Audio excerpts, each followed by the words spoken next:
Hukum yang terbuka setengah. Ketika fakta tak dipandang, hari itu ruang sidang terasa lebih panas dari biasanya, bukan hanya karena suhu Jakarta yang menyengat, tetapi karena atmosfer penuh ketegangan antara Nikita Mirzani dan jaksa penuntut umum. Semua kamera sudah standby, kursi pengunjung terisi penuh. Namun hari itu bukan hanya tentang sidang biasa. Hari itu adalah soal siapa yang layak didengar, dan siapa yang dibungkam. Nikita memasuki ruang sidang tidak dengan kepala tertunduk. Dia berdiri tegak, walau tangan diborgol dan tubuhnya dibungkus rompi jingga tahanan.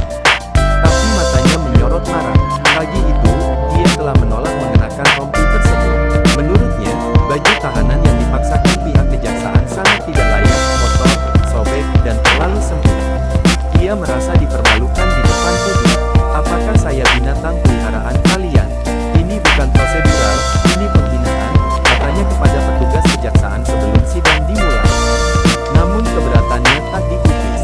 Ia tetap dibawa masuk seperti biasa, dalam kondisi tak nyaman dan diiringi sorotan kamera yang tak ramah.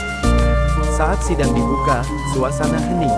Hakim mencoba menjaga netralitas. Tapi ketika giliran jaksa penuntut umum memaparkan kembali kronologi, Nikita langsung angkat suara. Saya minta waktu. Saya punya bukti penting. Ini flash disk berisi rekaman transaksi, percakapan, dan semua hal yang membantah tuduhan ke saya, ucap Nikita lantang, mengangkat sebuah flash disk kecil ke hadapan hakim dan jaksa. Hakim memandang ke arah jaksa. Bagaimana tanggapan saudara JPU? Namun JPU malah terlihat tak bergeming. Wajahnya kaku. Kami tidak bisa menerima bukti tersebut saat ini, Yang Mulia. Tidak melalui jalur resmi. Harus ada prosedur formil. Nikita memukul meja terdakwa dengan telapak tangannya. Lantas, kapan kalian akan buka mata? Bukti saya dianggap tidak formil, tapi tuduhan kalian dari testimoni mentah dianggap fakta. Ini pengadilan atau drama satu arah? Beberapa pengunjung sidang bergumam, sebagian mengangguk setuju. Jaksa tampak kesal. Kami tidak akan mempertimbangkan bukti digital yang belum diverifikasi oleh laboratorium forensik digital. Itu hanya alasan untuk tidak membuka kenyataan, balas Nikita cepat. Kalian sudah berpihak sejak awal. Situasi memanas. Hakim beberapa kali mengetuk palu untuk menenangkan suasana. Namun JPU bersikeras tidak mau membuka flash disk yang dibawa Nikita. Bahkan, ada bisik-bisik di kalangan pengacara bahwa isi flash disk itu mungkin bisa membalikkan kasus sepenuhnya. Kecurigaan mulai mencuat, apalagi banyak pengacara yang hadir sebagai pengamat mengatakan bahwa bukti digital seperti itu mestinya bisa diajukan sebagai barang bukti sekunder sambil menunggu verifikasi resmi. Lucinta Luna yang kembali hadir di bangku belakang pun berdiri dan berteriak, kenapa takut buka bukti? Kalau yakin Niki salah, buka dong isi flash disknya. Hakim langsung meminta pengunjung tidak mengintervensi jalannya sidang. Tapi suasana sudah terlanjur tak terkendali. Bahkan media sosial mulai dibanjiri video potongan dari momen panas itu. Netizen pun terbagi. Ada yang mendukung Nikita karena melihat JPU terlalu kaku dan terkesan menolak kebenaran. Ada pula yang mencibir Nikita karena dinilai hanya mencari panggung. Namun yang jelas, sidang hari itu menjadi trending nomor 1 di berbagai platform digital.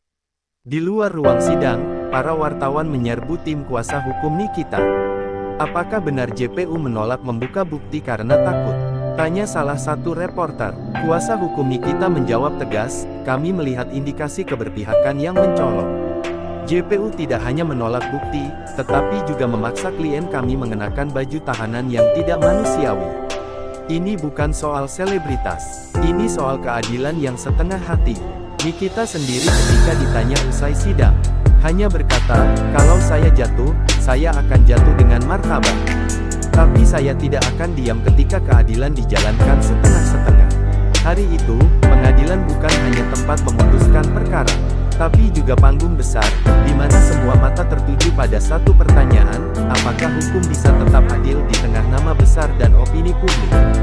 Dan flash disk kecil itu, yang tak dibuka, menjadi simbol tentang fakta yang dikurung oleh prosedur, atau mungkin, oleh kepentingan.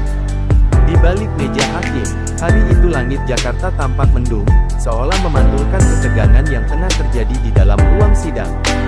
Sidang lanjutan Nikita Mirzani kembali digelar. Kali ini dengan agenda pemanggilan saksi dan pembacaan tanggapan dari pihak kejaksaan atas nota keberatan yang telah diajukan tim kuasa hukum terdakwa. Nikita hadir lebih tenang, meski tetap mengenakan rompi jingga yang sama. Ia tidak lagi marah-marah soal bajunya, tapi wajahnya menyimpan ketegasan. Ia sudah tahu permainan macam apa yang sedang dihadapinya. Ia tahu bahwa hari ini bukan hanya soal bukti, tapi juga tentang siapa yang berani bersuara lebih keras. Duduk di kursi terdakwa, ia tidak lagi bicara. Matanya fokus, mendengarkan jaksa berbicara panjang lebar mengenai standar hukum dan aturan prosedural sebagai alasan menolak flash disk yang Nikita ajukan. Namun tiba-tiba, pengacara Nikita berdiri. Yang mulia, kami memiliki informasi bahwa jaksa telah melihat isi flash disk tersebut secara informal sebelum sidang, dan isinya justru menunjukkan bahwa klien kami bukan pelaku pemerasan, melainkan korban penjebakan digital. Ruang sidang seketika gempar. Jaksa langsung berdiri, membantah dengan nada tinggi, itu tidak benar. Tuduhan tanpa dasar. Hakim mengetuk palu berkali-kali. Ketertiban harus dijaga. Jika ada pelanggaran etika oleh JPU, akan kami selidiki. Nikita menatap lurus ke arah hakim. Saya tidak minta dikasihani. Saya hanya minta diberi kesempatan. Kalau saya bersalah, hukum saya. Tapi kalau saya benar, tolong bebaskan saya dari permainan ini. Seorang saksi kemudian dipanggil ke depan. Mantan asisten Reza Gladys. Ia bersumpah, lalu duduk dengan gugup. Namun setelah ditanya, ia malah membuat kejutan. Saya dulu disuruh mengantarkan uang 2 miliar ke seseorang atas nama tim Nikita. Tapi saya tidak pernah melihat Nikita secara langsung. Semua perintah dari orang yang mengaku mewakili Reza, ujarnya. Semua mata menatap jaksa. Tiba-tiba, posisi kasus ini mulai berbalik. Fakta-fakta yang tak pernah dimunculkan sebelumnya, kini muncul perlahan. Seakan semuanya baru menyadari bahwa ada sisi cerita yang selama ini dikunci rapat. Di luar sidang, media sosial meledak. Trending topik bertuliskan, tagar buka flash disk Nikita dan tagar Jepa berat sebelah muncul di berbagai platform. Video rekaman saat jaksa menolak membuka bukti ditonton jutaan kali hanya dalam beberapa jam. Lucinta Luna kembali muncul, kali ini mengenakan baju hitam-hitam, seolah berkabung. Kalau keadilan gak didengar, kita yang akan bersuara, ucapnya di depan wartawan. Sidang hari itu ditunda untuk mendalami pernyataan saksi dan menyelidiki kemungkinan pelanggaran etik oleh JPU. Sebuah langkah yang tak disangka sebelumnya. Perlahan, opini publik mulai mengarah pada simpati untuk Nikita. Saat menuju mobil tahanan, seorang jurnalis bertanya, "Niki, kamu yakin akan menang?" Nikita menoleh, tersenyum lemah, tapi penuh keyakinan. Saya tidak perlu menang di mata mereka. Saya hanya ingin kebenaran berdiri, walau saya sudah tidak kuat berdiri. Hari-hari berikutnya, pengadilan berubah. Bukan hanya tempat pembacaan dakwaan, tapi tempat para pengacara saling membuka topeng. Banyak dokumen, chat, dan video yang mulai diajukan dari pihak Nikita, menunjukkan adanya manipulasi komunikasi dan indikasi framing untuk menjatuhkannya. Dan di tengah semua itu, flash disk kecil yang sempat ditolak, kini menjadi barang bukti utama. Setelah desakan publik dan pemeriksaan digital, isi flash disk itu resmi dibuka dan dicatat dalam berita acara. Isinya, sebuah video percakapan antara staf Reza dan pihak perantara yang menyebutkan rencana memojokkan Niki agar berhenti mengungkit soal kontrak endorse bermasalah. Jaksa yang sebelumnya kaku, kini bungkam. Suasana di ruang sidang berubah drastis. Hakim tampak terkejut, dan publik mendadak mengalihkan posisi mereka. Dari menyalahkan Nikita, menjadi mendukung penuh perjuangannya. Persidangan pun ditutup untuk dilanjutkan ke tahap akhir, pembacaan tuntutan dan vonis. Tapi bagi Nikita, kebenaran sudah cukup bicara hari itu. Di dalam ruang sempit sel tahanan sementara, ia duduk diam. Tangannya memegang salib kecil, matanya terpejam. Bukan karena takut, tapi karena ia sadar, hukum di negeri ini bukan soal siapa yang bersalah, tapi siapa yang cukup kuat untuk bertahan dan membuktikan semuanya di tengah sorotan kamera dan badai opini. Dan ia adalah salah satu dari sedikit yang bertahan. Kalau kamu merasa cerita ini menyentuh dan penting untuk disuarakan, bantu kami dengan like, komentar pendapatmu di bawah, dan jangan lupa subscribe agar kisah-kisah inspiratif lainnya terus hadir di layar kamu. Terima kasih. Salam bahagia sahabat online.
햇살이 너무 좋았어.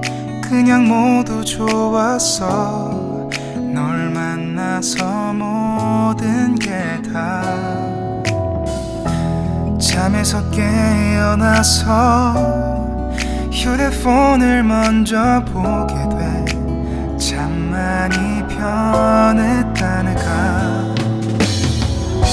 세상에서 제일 행복한 순간 널 만나고 매일 겪게 돼. 매일은 감사하죠. 그대가 곁에 있어서 언제나 오늘 갓길 기도해요.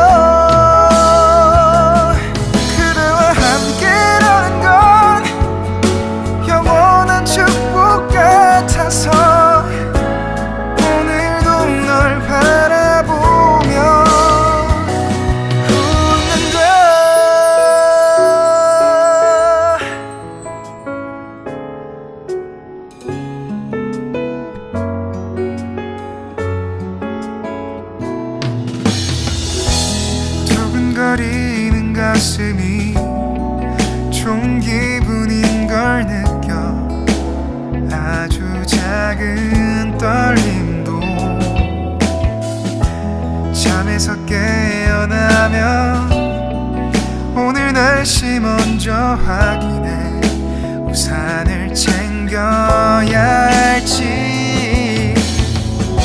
세상에서 제일 행복한 순간 널 만나 참 다행인 거야. 매일 난 감사하죠 그대가 곁에 있어서. 언제나 오늘 갓길기도 해요.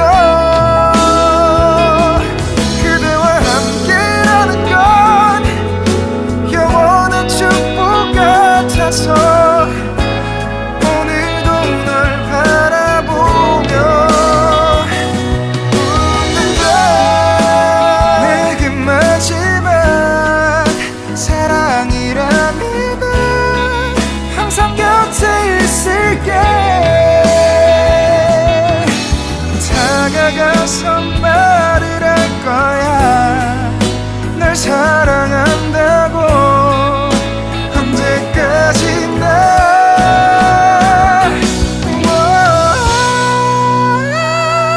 매일 난 감사하죠 그대가 곁에 있어서.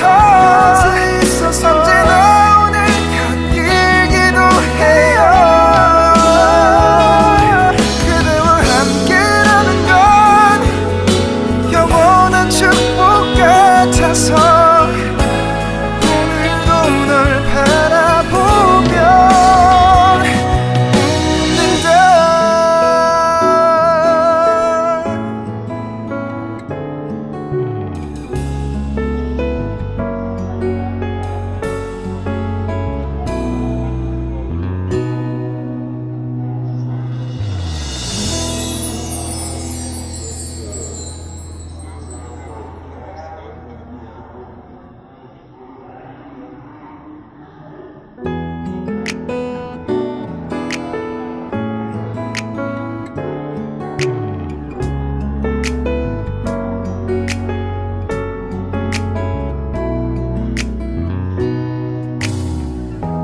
햇살이 너무 좋았어.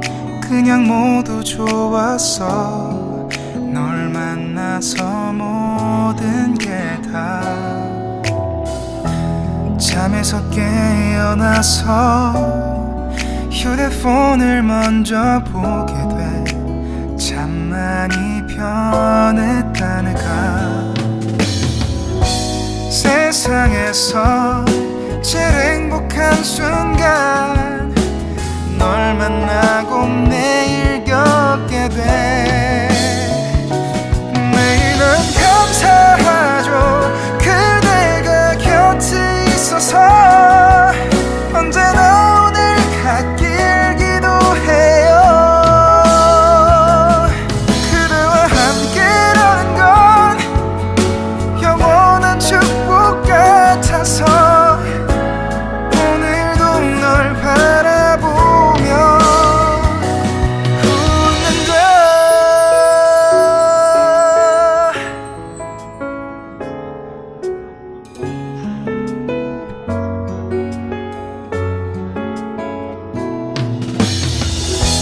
두근거리는 가슴이 좋은 기분인 걸 느껴.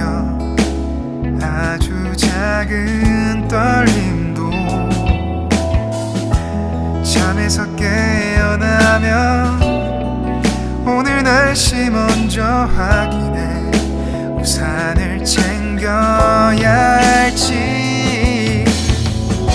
세상에서 제일 행복한 순간 널 만나 참 다행인